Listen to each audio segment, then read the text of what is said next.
Pinjaman online kini menjamur di Indonesia. Namun, jangan asal pilih pinjaman online. Salah memilih bikin terjebak dengan utang dan ancaman.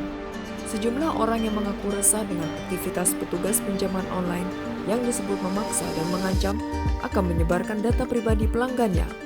Ketua Satgas Waspada Investasi Otoritas Jasa Keuangan, Tongam L. Tobing mengatakan ada beberapa hal yang dilakukan pinjol ilegal yang dapat menjebak masyarakat. Pertama, fee sangat tinggi, bisa mencapai 40% dari jumlah pinjaman yang dipotong langsung. Kedua, suku bunga dan denda sangat tinggi, bisa mencapai 1% hingga 4% per harinya. Biasanya tidak jelas disebutkan di dalam perjanjian. Ketiga, jangka waktu yang sangat singkat. Biasanya dijanjikan 2 bulan, tetapi setelah deal, ternyata hanya 2 minggu waktu pinjamannya. Keempat, petugas pinjaman online selalu meminta peminjam mengizinkan mereka mengakses semua data dan kontak di ponsel. Data inilah yang akan digunakan untuk mengintimidasi peminjam pada saat gagal bayar. Kelima, petugas pinjol menagih tanpa etika, bisa berupa teror, intimidasi, dan pelecehan dengan membuat grup dari seluruh kontak yang ada di ponsel peminjam untuk mempermalukan peminjam.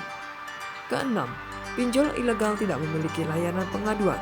OJK dan Asosiasi Fintech Pendanaan Bersama Indonesia tidak menangani pengaduan konsumen fintech lending ilegal. Pengaduan pinjol ilegal dapat dilakukan ke polisi atau Satgas Waspada Investasi.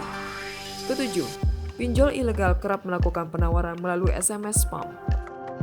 Jika akses pinjaman online hanya melalui ponsel, pastikan bahwa akses data hanya terbatas pada camilan.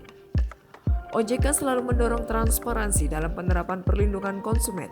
Salah satunya, memastikan konsumen mendapatkan informasi detail dan download perjanjian untuk mendapatkan kepastian berapa yang harus dibayar, berapa yang akan didapatkan, besar biaya dan bunga, tenor dan informasi lainnya.